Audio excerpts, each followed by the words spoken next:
Recorde. 1 minuto adiantado.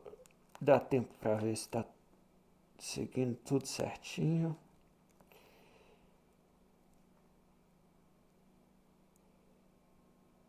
Yep. Uhul. Deixa eu abrir as janelas certinhas aqui. Tanana, tanana. We are live. Bom, já vou. Provavelmente não vai ter ninguém, mas eu já vou abrir o tema aqui. Que o tema de hoje é um tema que eu gosto muito. Tcharam! Hoje eu coloquei para vocês o Pensador de Rodin. Rodin foi um escultor do século XIX, que ele fez foi ele que começa a passar de uma escultura que era muito ela era muito assim aos modos clássicos, aos modos de uma forma perfeita, e ele começa a trabalhar aspectos, vamos dizer assim, mais expressivos em suas obras.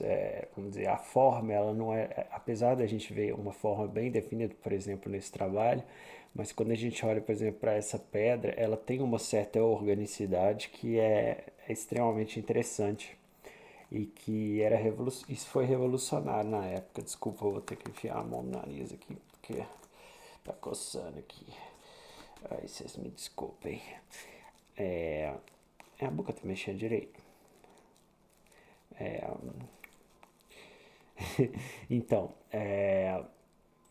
e aí por que eu estou trazendo o Rodin e o Pensador? Porque eu acredito que essa obra ela tem um elemento de interioridade, né, que é bastante relevante para o tema da live de hoje, que é maturidade, que é a maturação do jovem disforme, como eu coloquei no nome, e que é um tema assim extremamente importante que me veio à cabeça esses dias, porque me veio primeiramente a pergunta: o que é a maturidade? O que é ser maduro? Chegar num patamar de maturidade? É uma pergunta difícil.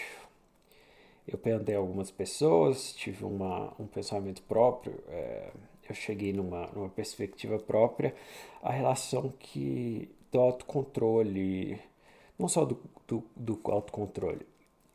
Eu queria fugir dessa palavra controle, porque eu não acredito que a gente tenha controle sobre a mente, sobre os nossos corpos, sobre nós mesmos. Mas eu acredito que nós tenhamos algo que chama domínio próprio, que é essa relação de. Ah, coçou de novo. Peraí. Essa relação de que nós somos capazes de entender quem nós somos, como entender os nossos corpos, entender as nossas mentes, quais são as ações, reações quais são os desejos, quais são as pulsões dessas duas formas, né, a mente e o corpo, e como a gente pode trabalhar com elas perante o mundo, porque a maturidade ela está muito relacionada também a essa interação, a como nós trabalhamos essa perspectiva própria e a relação com os outros. Essa foi a minha perspectiva assim pessoal, né, com o como que eu observei essa pergunta, né? A que conclusão, entre aspas, eu cheguei. Mas agora eu queria trazer alguns. Eu acho que eu vou até te deixar de lado esse daqui, mas eu queria trazer algumas. Ó, isso é para depois. Eu vou explicar depois o porquê daquilo ali. É a indicação de hoje e eu vou defender um ponto interessante sobre aquilo. Mas não é para agora. Eu queria ver um pouquinho sobre o que os pensadores, assim, né, pensadores antigos, talvez até alguns mais novos, é, têm a dizer sobre a maturidade. E aí eu pedi a IA do Google aqui para fazer uma perspectiva, vamos dizer assim, simples, resumida do que os pensadores têm sobre a maturidade. E eu queria ler um pouquinho com vocês e comentar. Então vamos lá. A maturidade, na visão dos filósofos, não se resume à idade, mas sim um processo de autoconhecimento, desenvolvimento moral e busca pela sabedoria. Diversos pensadores de diferentes épocas e tradições abordaram a maturidade como uma jornada de autodesenvolvimento que eleva o indivíduo a um estado de ser mais virtuoso e consciente. Fantástico. Isso daí já traz vários elementos que eu mesmo já tinha pensado anteriormente. Só para deixar claro para vocês, eu não li isso daqui ainda. Eu queria ter essa, vamos dizer assim, ter essa experiência com vocês. Bom, aí ele cita, vamos dizer aqui, autoconhecimento é aquilo, é aquela relação de conhecer-se, conhecer a si mesmo, né? Que ela vai desde do conhecimento corporal ao conhecimento metafísico, psíquico, né? Da mente. Desenvolvimento moral. Desenvolvimento moral, ele tá ligado à cultura, né? Assim, ele tá ligado àquela sociedade, aquele espaço que você é, habita, lugar onde você vive. E esse lugar tem uma moral. Então, parte de um reconhecimento desse local, quais são qual é essa perspectiva moral do seu local e como você pode, talvez, se adaptar a ela ou até expandir ela, evoluir ela, né? Porque, querendo ou não, nós todos somos entes capazes de superar algumas questões. E a busca pela sabedoria. Como sempre, a sabedoria é sempre uma busca e nunca um conhecer absoluto. Diversos pensadores de diferentes épocas, tradições abordaram a maturidade como uma jornada. Sim, obviamente, sempre uma jornada que há um nascimento e há uma morte, né? Visto que até hoje ninguém, assim, dentro das perspectivas científicas, superou. Apesar que você tem, por exemplo, na Bíblia, entes que superaram a morte, né? E outras doutrinas também, mas eu só sei da cristã, sinto muito. Eu sou um, um demôniozinho com chifres, então eu tenho que conhecer a perspectiva cristã. Desculpa. Jornal da Audição, que eleva o indivíduo a um estado mais virtuoso e consciente. Essa palavra virtuoso é uma palavra que eu fiquei muito. Eu fiquei pensando muito sobre ela quando eu li aquele livro do Platão. Gente, como é que chama? É,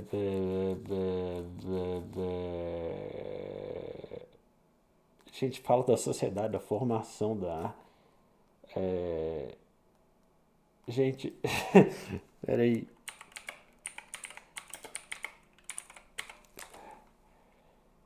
A República. É, porque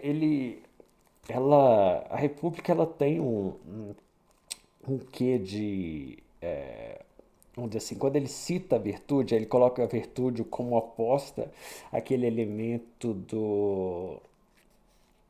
daquele que usa das potencialidades para um certo mal, né, para um certo ganho próprio. Ele entende-se o mal como isso. A oposição disso está a virtude, o ser virtuoso. Né? Ali ele vai elaborando sobre várias questões da sociedade e quem deve ser esse ser, ou o que é esse ser virtuoso. Né? Mas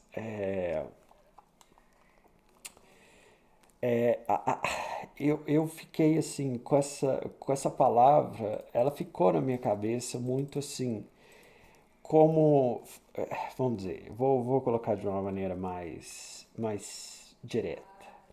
Eu estive em uma certa discussão, uma conversa com um amigo, a respeito de como que nós poderíamos viver em uma sociedade onde não existisse o dinheiro, onde o dinheiro não fosse a moeda de, vamos dizer assim, o, o ente abstrato que faria a mediação entre os nossos negócios e as nossas ações em sociedade, entre o público e o privado. E, e eu fiquei pensando muito, e depois que eu li A República do Platão, onde ele fala muito sobre essa questão do virtuoso, a virtuosidade me soou muito como o único elemento capaz de permear e servir de troca. Mas, como a virtuosidade é uma questão que depende da moral, que depende da ética, que depende de vários elementos que são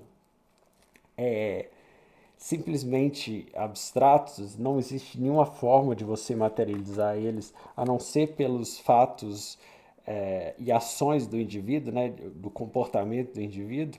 A virtuosidade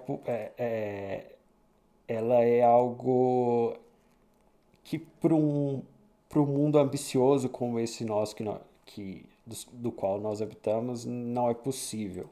Mas eu acho que sim, que a virtuosidade seria esse elemento é, único possível de mediar as nossas relações sem que fosse algo como o dinheiro, que é podre, né? Que tem um princípio de facilitar, mas ao mesmo tempo ele se torna uma ferramenta de domínio. Então vamos seguir aqui. Perspectivas clássicas. Sócrates, a vida não examinada. Sócrates acredita que uma vida não examinada não vale a pena ser vivida. Para ele, a maturidade é um processo dialógico e contínuo de autoavaliação impulsionado pela busca pelo autoconhecimento. Impulsionado pela busca pelo autoconhecimento. Ok, isso, ótimo, tá. Bom, uma vida não examinada não vale a pena ser vivida. Eu acrescentaria aqui que uma vida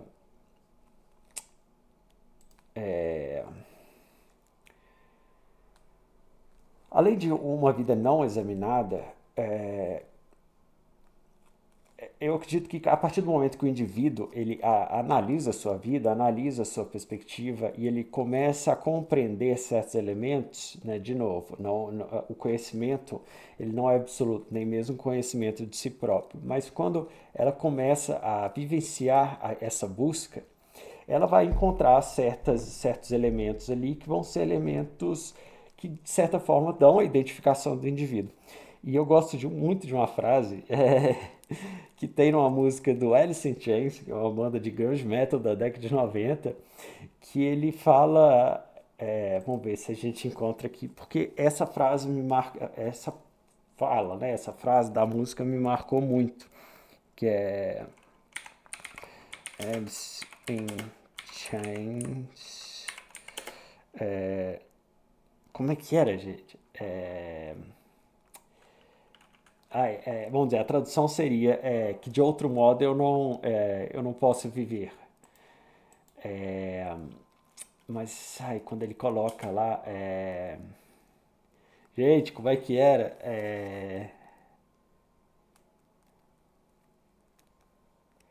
Gente, Ai, eu vou lembrar. Depois eu vou lembrar e vou mostrar. Mas o sentido dela é que se eu tiver de ser de outro modo, eu não posso viver. Eu acredito que junto com uma vida não examinada não vale a pena viver, uma vida que não é vivida à forma como eu sou, ela não vale a pena viver. Isso entra também num certo absurdismo do Albert Camus. Nesse livro aqui, olha, O Mito de Sísifo. É um livro que vale muito a pena ser lido, apesar de ser um livro que Sísifo. Apesar de ser um livro que vamos dizer assim, ele propõe questões muito profundas. Então, assim, ser um absurdista, vamos dizer assim, é algo que depende de uma disposição do indivíduo a uma vivência absurda, né? Absurda no sentido de o mais real possível. E o que ele vai trabalhar nesse livro está dentro disso. Então, quem puder ler, é uma leitura pequena, mas é uma leitura que ela vai te levar a questionamentos. É uma leitura um pouco difícil, assim, porque você vai entrar em inúmeras perspectivas sobre si mesmo, buscando entender quem é assim e se de fato você está vivendo quem é você. Então, fica essa recomendação desse livro também. Então, vamos lá. Aqui na ideia de Sócrates, então, a vida não vale ser, uma vida não examinada não vale a pena ser vivida. E também eu acho que essa questão de ser, entender-se a si mesmo e ser dessa forma, não sendo dessa forma, também acho que dito que não vale a pena ser vivido. Imperativo moral. O autoconhecimento socrático é um projeto moral, pois exige a admissão da própria ignorância para que o indivíduo possa melhorar e viver uma vida virtuosa. Fato é, somos todos ignorantes a todos os momentos. Isso é muito mais do que, além de ser uma realidade, obviamente, é um posicionamento. Posicionar-se como o ser o ser ignorante, por exemplo, aqui de novo, voltando para a estátua do Rodin, um ser que está nu, um ser que está exposto a todas as questões, exposto ao ridículo, exposto à realidade dura que é a existência. Esse ser é o único capaz de realmente conquistar os elementos fundamentais para a experiência da vida. Eu acredito. E pelo visto Sócrates também. Vamos ver Platão. O rei filósofo. De novo, aqui, como eu citei a República. Em A República, Platão descreve a formação do rei filósofo, um processo intenso que se entende até os 50 anos. Essa jornada combina treinamento científico, discussões dialéticas e a busca pelo bem. O bem, de novo, em contraste com aquilo que eu tinha citado anteriormente, né? O governante maduro e virtuoso possui a sabedoria filosófica para liderar sabiamente, priorizando o bem da comunidade acima dos interesses pessoais. Outro elemento que é bastante importante nesse livro do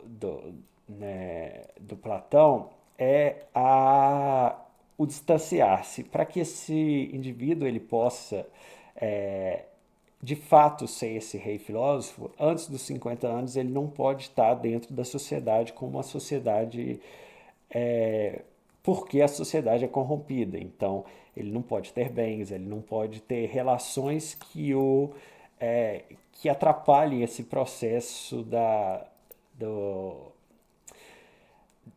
da moral na sua existência, vamos dizer assim. Seguindo agora para Aristóteles. Sabedoria prática. Frônesis. Não, Frônesis. Eu não sei falar isso não. Para Aristóteles, a maturidade se manifesta na sabedoria prática, ou frônesis. Qual que é o... Tá, deixa pra lá. Trata-se da capacidade de liberar e aplicar princípios éticos universais às situações particulares da vida. Aí eu me fico... Me parece que isso é um pouco utópico, né? Porque princípios éticos universais, a gente está falando que esses princípios, a gente está entrando dentro como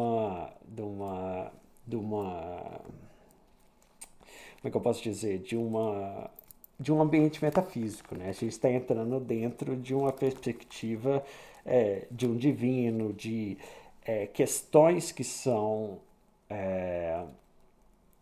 que não, que não estão, vamos dizer assim, ao alcance do homem. Ele simplesmente responde a elas. Então aqui a gente vai ter uma metafísica muito forte, a minha visão. Excelência moral e intelectual. A virtude, e por consequência a maturidade, requer tanto virtudes morais desenvolvidas pelo hábito, quanto virtudes intelectuais adquiridas pela experiência. A combinação desse processo é a eudaimonia, ou florescimento humano, e para o filósofo é a vida de contemplação. Eu amo esse princípio que a vida é a contemplação. Desde pequeno eu tenho que a contemplação é desde pequeno mesmo, assim, sem, sem querer ser demais. Desde, minha mãe conta que a minha primeira a minha primeira catarse, assim, a minha primeira experiência da beleza foi por volta ali dos 2 anos de idade, 2 e meio, um dia que a gente estava na praia, assim, e era um fim de tarde, eu estava sentado no colo dela e eu comecei a ver o pôr do sol no horizonte, assim, do mar. E ela falou que eu fiquei num estado de contemplação muito profunda, assim, para um bebê. Eu ficava olhando aquilo ali. E esse momento, daí para frente, o momento do entardecer é um dos momentos fundamentais na minha vida. Eu guardo isso com muito carinho. E, e eu nunca deixo de contemplar. Eu acho que um dos elementos da ignorância está vinculado também à contemplação. Estoicismo. Hoje tem quase que o neo-estoicismo, né? Mas vamos ver como qual que é a perspectiva. Dicotomia do controle. Filósofos estoicos como Epicteto e Marco Aurélio entendiam a maturidade como a aceitação do que se pode ou não controlar. Eu tenho certo pesar contra essa questão do controlar. A tranquilidade e a liberdade interior. Não, a tranquilidade e a liberdade interiores provém do foco nas próprias ações e julgamentos, aceitando com equanimidade os eventos externos. Bom, aqui a gente tem um pouquinho daquela questão do interno e externo, né? Mas essa própria questão do controle, eu acho que nessa época não seria possível, porque eu acredito que a perspectiva psicológica ela é muito mais, até por assim, eu parto de um princípio, de uma leitura que eu gosto sobre a psicanálise junguiana, onde nós somos muito mais contempladores da nossa mente do que exatamente seres ativos, vamos dizer assim. É muito mais a vontade do ser, que é a mente, do que a minha vontade, que é feita. Regulação emocional. A maturidade estoica implica não ser escravo de fatores ou paixões externas, como raiva ou ressentimento. Ao focar nas próprias reações, o indivíduo maduro mantém a serenidade em meio à adversidade. Isso é fantástico e eu acho que é um dos elementos fundamentais que está faltando na sociedade. A gente ficou, né, quando eu estava na época de faculdade, comentava-se muito, começou o boom da inteligência emocional. E hoje em dia se fala, mas a inteligência emocional virou, na verdade, um mote de coach, né? Não é mais não tem mais o elemento essencial que é de fato a ciência dessa psicologia emocional, dessa inteligência emocional, né? Eu acho que muito porque muito do que as pessoas têm vivido hoje é uma experiência de vida onde elas têm receio das dores e da frustração. E dessa forma, elas não são treinadas durante as primeiras, né, os primeiros anos de vida e elas não adquirem aos poucos essa estrutura forte, né, essa maturidade na inteligência emocional. E se tornam adultos bebês, se tornam indivíduos completamente fadados a burnout, fadados à depressão, fadados a ansiedade que está muito relacionada a essa falta do controle emocional. Vamos ver. Confucionismo, Confúcio, o Junzi, homem superior. Ó, tô querendo. Vamos ver se vai ter Nietzsche aqui. Não, não vai ter não. Vai ter Hermann Kierkegaard. Vamos ver. O homem superior, como é que é? Ubermensch? Uber. Ah, esqueci o do Nietzsche, eu acho que é Ubermensch. Vamos ver. Eu não sei escrever Nietzsche. Nietzsche. Como é que escreve Nietzsche? Esqueci. Ó, ele já me deu aqui. Ubermensch. Ubermensch. Aí, ó. Aqui eles traduzem como super-homem e além do homem. Essas traduções, na verdade, elas não conseguem alcançar. Eu já vi um especialista falando sobre o que Nietzsche estava querendo dizer. Que ele assim, esse além do homem talvez estaria o mais próximo assim do que ele quis dizer no alemão, porque é algo que supera a perspectiva do que o homem é considerado quando Nietzsche escreveu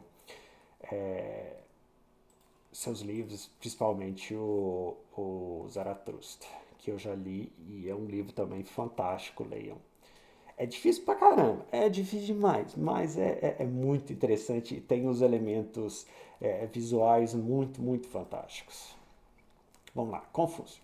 O homem superior. No pensamento confucionista, a maturidade é a jornada de toda uma vida para se tornar um junzi, né? Um homem superior. Uma pessoa ética e cultivada. O junzi se dedica ao autoaperfeiçoamento, ao aprendizado e à benevolência rein para com os outros. Eu não sabia que rein era essa ideia de benevolência para com os outros.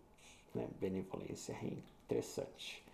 Estágios de desenvolvimento. Nos Alactos, Confúcio reflete sobre a sua própria jornada e inclui dedicar-se ao estudo aos 15 anos e finalmente aos 70 ser capaz de seguir o desejo do seu coração sem violar as regras. Isso daí vai um pouco naquela perspectiva de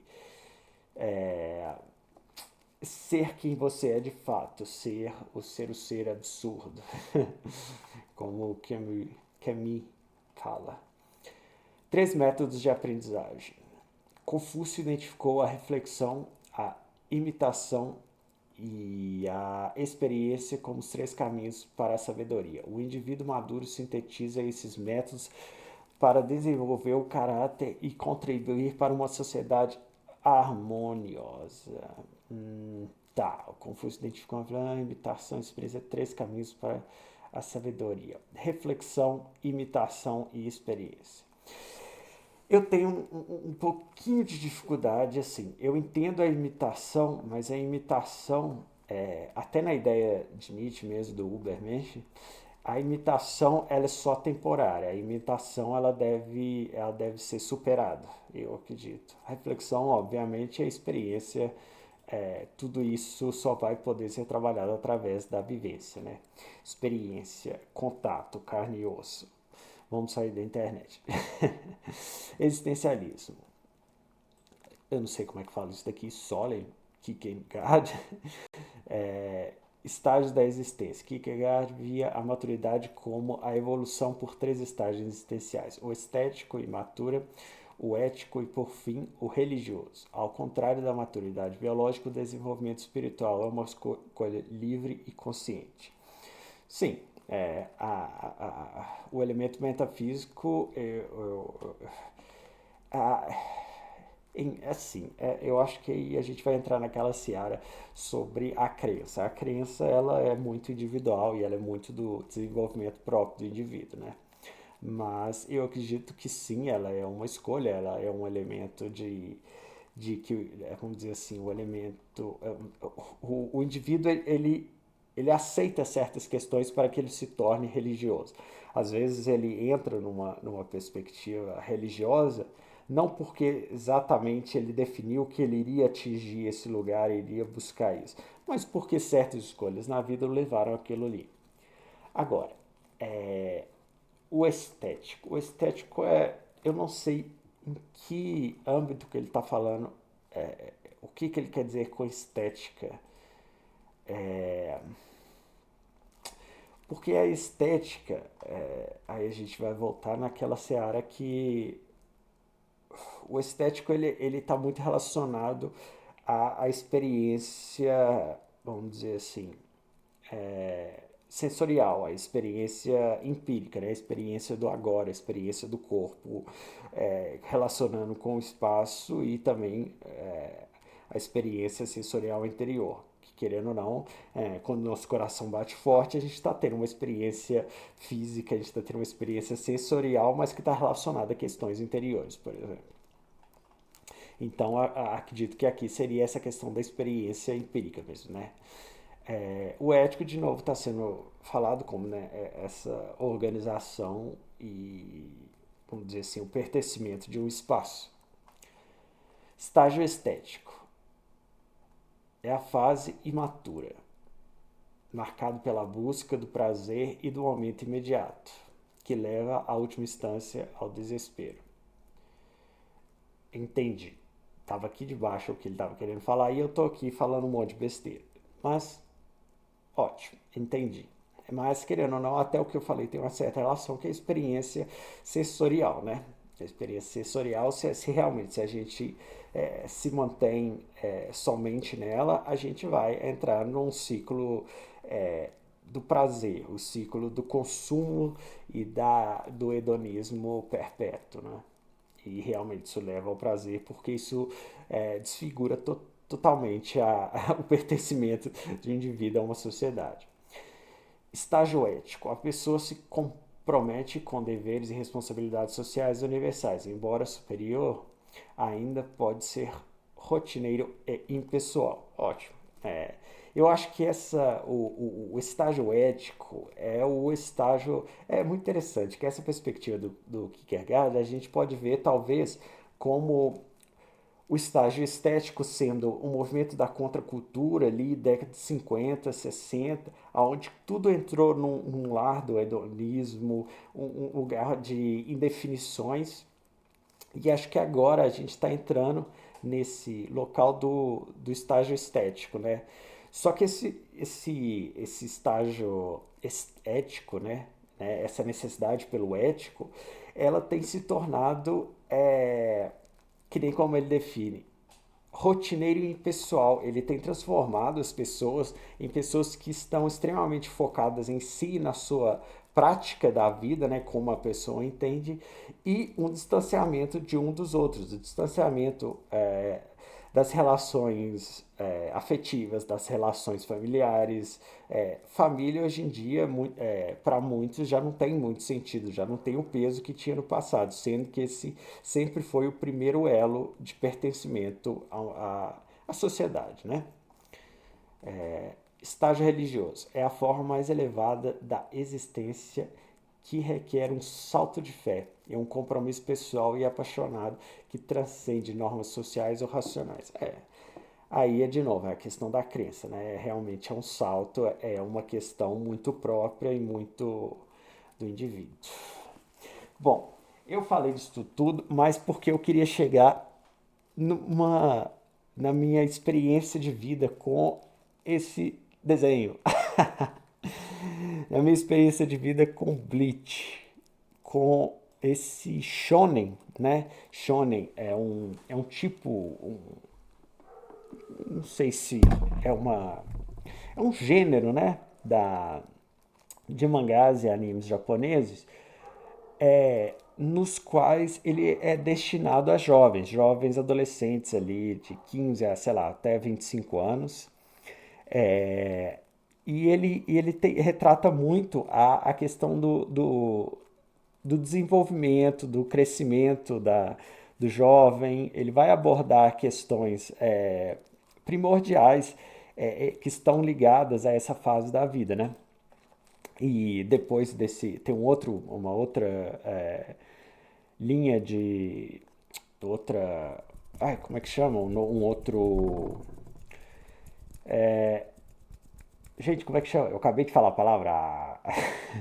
Tem um outro gênero que é o seinen, que ele é feito para jovens adultos. Então ele vai partir, eu acho que por aí de 18 anos até a idade mais elevada. Ele vai seguir numa coisa. Aí eles são mais reflexivos.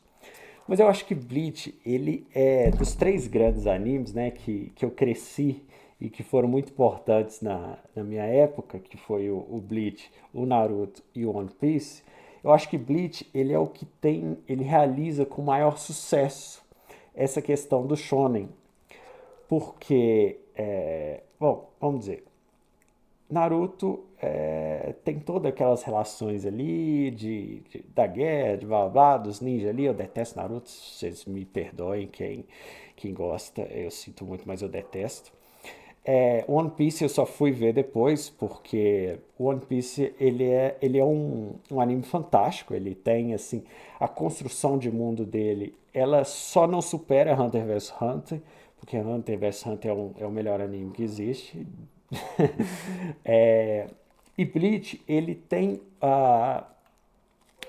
vamos dizer assim, no personagem Ichigo, você tem elementos da formação do indivíduo que são fantásticos e são muito bem trabalhados, não só na relação do Ichigo como um ser humano ali, em relação com os outros personagens, mas nas transformações do poder dele. Eu peguei essa imagem aqui, olha, que é uma imagem muito interessante.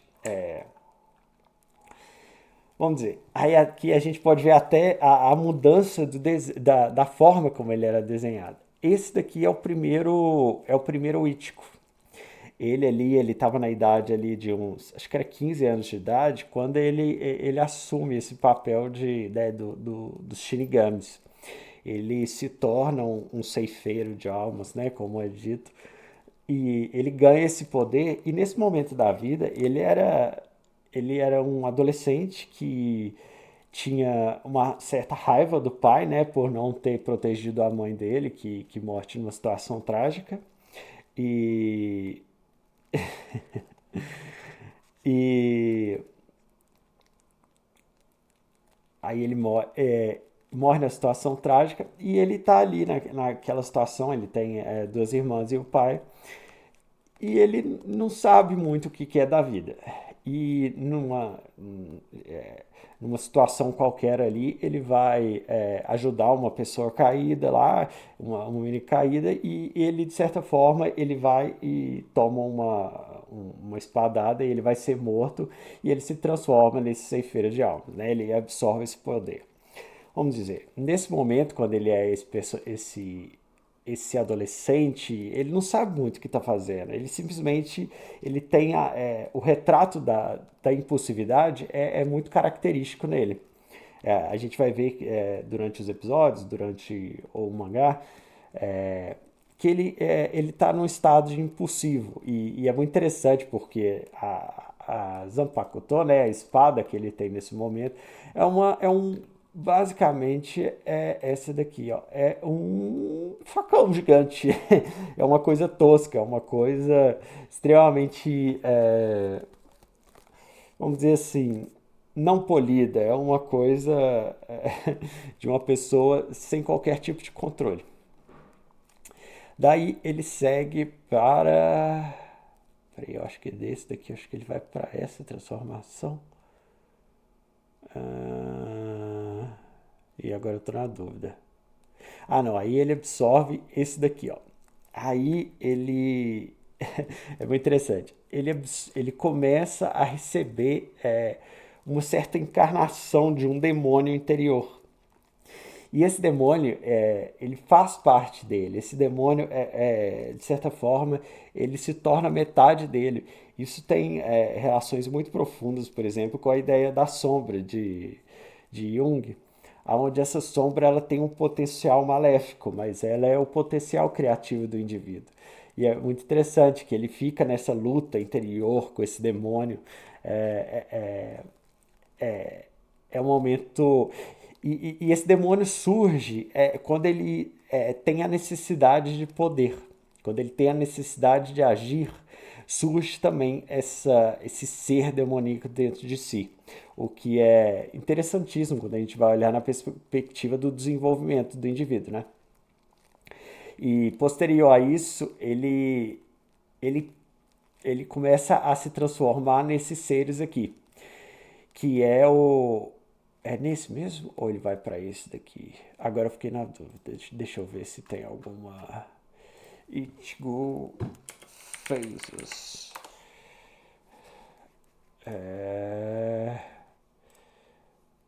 Acho que essa daqui retrata de forma interessante. Vamos ver. Dá pra ver aqui. Ele vai. Ixi. Não, essa imagem está ruim. Ai. Deixa eu ver se esse daqui. Não, quero ver vídeo não. Peraí. Las Pausa. Ah, meu Deus, eu queria aquela imagem ali. Não. Deixa eu ver aqui. mismo rey espiritual. Não, também não. Meu Deus, não tem uma imagem que faça essa progressão de forma coerente, não? Ó, isso daqui é quando ele recebe o. Ai, acho que essa daqui vai dar pra ver melhor. Oh, meu Deus. Ah, sim, aqui, ótimo. Então, aí ele era um adolescente. Ah, é verdade. Primeiro ele recebe essa espada aqui. Ela é um facão, é verdade.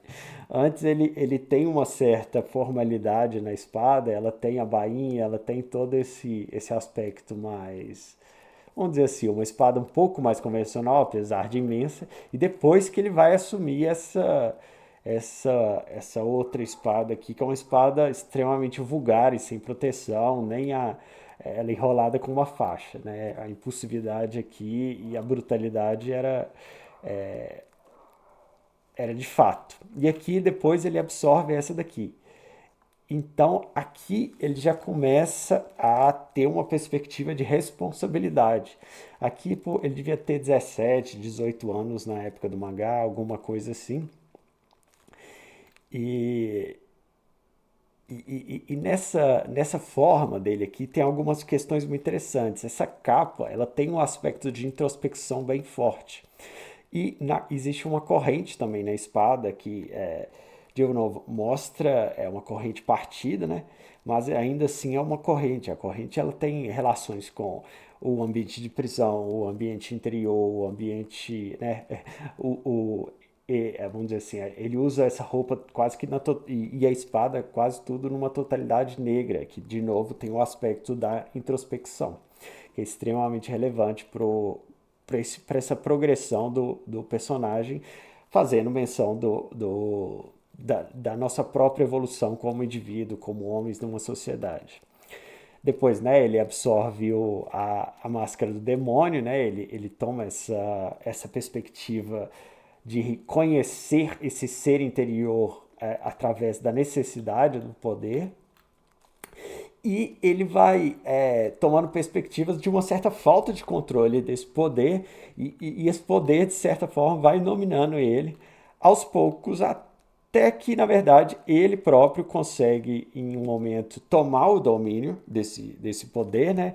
A gente pode fazer uma relação na autonomia da vida, vamos dizer assim, nas liberdades que a gente tem. Por exemplo, quando a gente recebe o poder da liberdade que a gente está fazendo ali, a gente pode sair de casa, a gente pode fazer certas coisas, ter uma certa autonomia, ganhar dinheiro, fazer essas coisas que estão relacionadas, a gente pode caminhar para vários caminhos e é fácil de se tornar algo monstruoso. É fácil de nós nos tornarmos um demônio completo, como apesar dele ter tido um controle a certo momento, ele se torna esse demônio extremamente descontrolado, onde ele nem sabe quem ele mesmo é.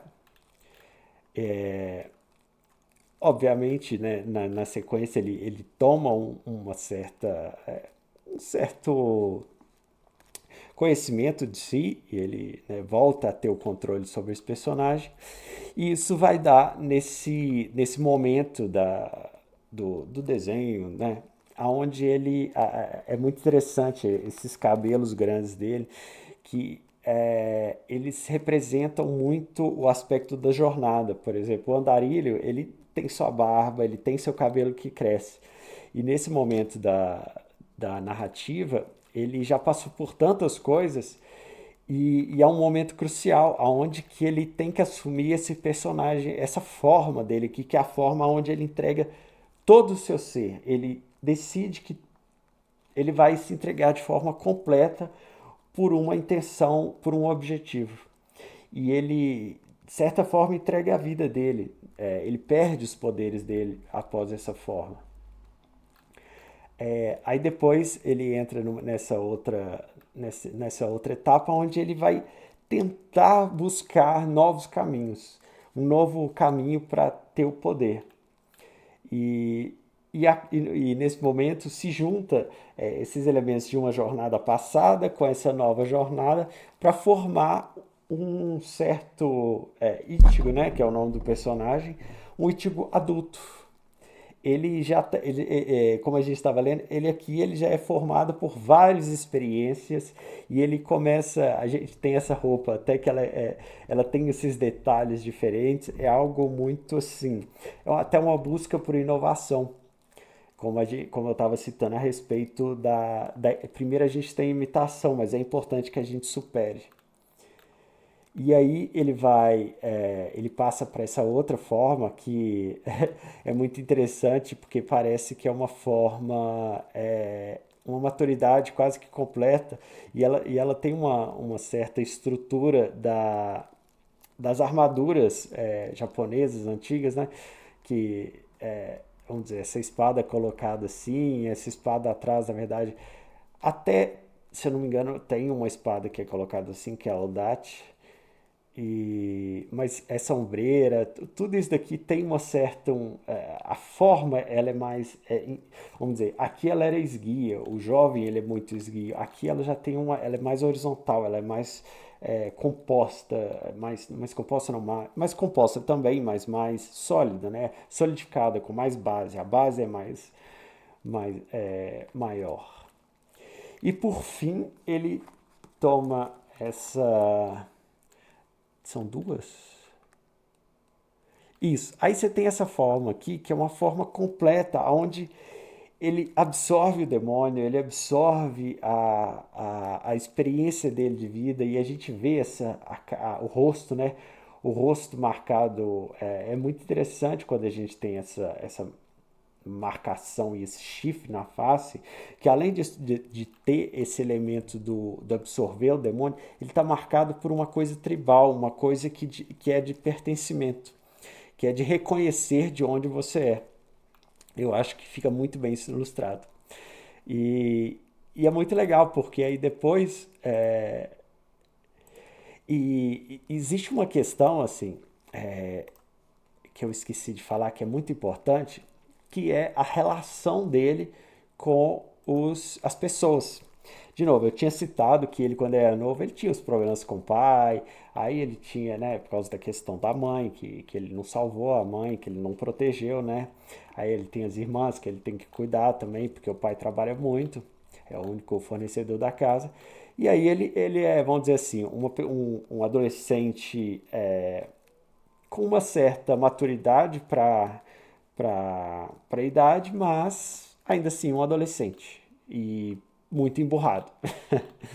é, Aos poucos ele vai conhecendo pessoas das quais ele vai se tornando um amigo e ele vai vendo a importância do papel dele e dessas pessoas para ele aos poucos durante a narrativa, até que o medo depois quando o demônio aparece, o medo dele se perder e ele fazer mal a essas pessoas, é extremamente importante esse papel, essa fala sobre o descontrole e como a gente pode afetar aqueles que estão ao nosso redor. E aí ele vai chegar nesse momento, né, nessa maturidade, nesse pós-andarilho, onde ele entrega tudo, ele entrega o seu ser de forma completa pelos seus amigos, por aqueles que ele quer salvar. E nesse momento aqui, ele tá sem poder, ele não tem o que fazer, ele não tem como lidar. E aquilo é muito forte, porque ele perde tudo aquilo que ele tinha vivido, ele já não consegue mais. Ele já não. Aquela posição central que ele via na sua vida, né, ele como centro de um todo, de vários acontecimentos, ele perde aquilo ali. E é necessário que novos amigos e amigos extremamente diversos e com morais e éticas diversas possam mostrar para ele um novo caminho. Essa parte é bem interessante. E tudo isso vai culminar nesse ser adulto, nesse ser que sabe do seu papel, sabe aonde deve estar, sabe da importância, ele tem a emoção, mas ao mesmo tempo ele tem um controle sobre a emoção. E depois que passa desse momento, ele se torna um adulto completo e tem um filho. O arco final, pelo menos do original, vamos dizer assim, do que foi feito no primeiro momento, ele se torna um adulto completo, o que é fantástico. Eu acredito dentro dessa perspectiva dos shonens. Bom, é isso. Eu acho que a maturidade, ela tem sido, vamos dizer, os elementos que formam o indivíduo maturo, eles têm sido deixados de lado. A experiência, a vivência, a reflexão, ela tem sido substituída por entretenimento, ela tem sido substituída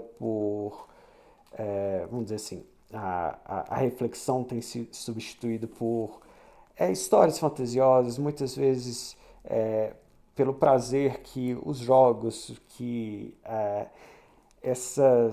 vamos dizer assim, as redes sociais trazem ao indivíduo, né? Essa promoção de liberação de endorfina, promoção de liberação desses hormônios que nos dominam, elas têm feito com que o indivíduo ele se torne menos experiente cada vez mais.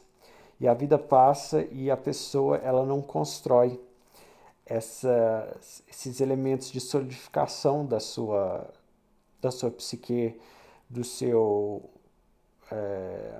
vamos dizer assim, o cérebro desenvolve, mas o indivíduo não.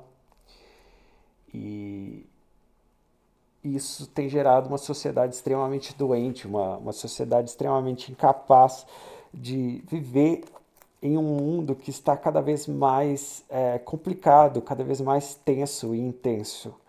A gente vê né, as guerras, elas estão aumentando cada vez mais, e não só guerras no âmbito, né, do campo de batalha, do tiro, da bomba, mas no campo de batalha da internet, no campo de batalha das relações sociais no dia a dia. Tudo isso tem se tornado tudo isso tem se tornado um campo de batalha. Dificilmente a gente vai num lugar onde que a gente não vai preparado para alguma coisa. Então estamos todos tensos e sem e como a gente tanto a falta de maturidade nossa quanto a falta de maturidade do próximo, a gente não consegue saber o que vai sair de cada questão, de cada momento da experiência da vida. Então tudo tem ficado muito nesse âmbito do receio e a gente tem preferido julgar para o lado da fantasia, das séries, dos vídeos, de todo esse ambiente que é mais seguro. Aquela questão do controle que o Confúcio, né, citou ali naquele momento passado, de fato a gente não tem um controle sobre nada, nem sobre nós, nem sobre o todo. Mas é exatamente o aprender a não ter controle que eu acredito que faz muito dessa maturidade. Aprender que existem certas coisas que o nosso braço alcança, mas que a medida, vamos dizer assim, a medida é quase somente essa, é a distância do próprio braço, porque passou da distância do próprio braço, vamos dizer, passou dessa distância, desse 1 metro aqui, eu já não tenho mais controle e eu devo ter a calma e a paciência para saber lidar com o que há além dessa distância do braço. É, e eu só posso fazer isso através de muita. Eu acho que, de novo, aí voltando até a questão do vídeo anterior, absorvendo coisas que são boas, leituras boas, arte boa, arte que te faz pensar sobre essas relações, as relações é, é, dos indivíduos, porque não existe ser humano sem o outro. Não, até mesmo para se identificar como ser humano é necessário o outro, porque se eu não vejo que eu sou igual a um e que o outro é igual a mim, eu não sei quem eu sou. É um princípio bem básico da existência, né? Da nossa própria identificação, da nossa própria realização como indivíduos. Então, tudo isso está muito latente, né? Falando no sentido da falta da maturidade, falta das boas respostas às emoções, a essas pulsões fortes, pulsões de. A gente vê nessa última geração agora, né, dos jovens aí de 18 a 25, uma geração extremamente atuante, eles acabaram de derrotar dois estados ali no Nepal e na. Foi no Nepal e. Qual foi o outro mesmo? Foi nas Filipinas? Agora eu me esqueci. Mas já foram dois governos que foram literalmente queimados, botados abaixo, e eleições feitas numa plataforma online, uma plataforma do Discord. Essa geração, esse extremismo, ele é extremamente perigoso. De novo, até voltando ao elemento que foi citado no vídeo anterior, que é a gente, há 100 anos atrás, por conta de uma Alemanha que estava nessa turbação toda, nessa situação de confusão, gerou-se um regime que até hoje a gente sofre as consequências dele. Então, eu acho que nós devemos pensar mais sobre a maturidade e sermos mais,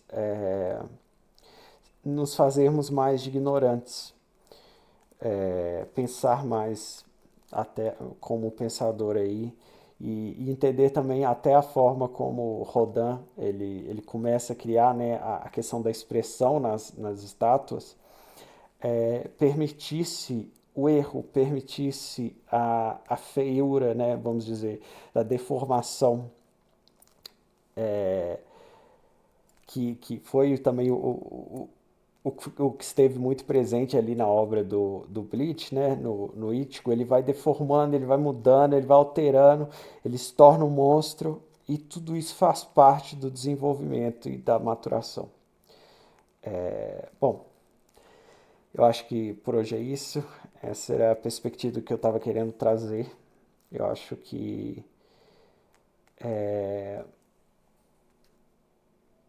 eu acho que é isso. Nesse momento eu vou deixar por aí. Depois a gente conversa mais.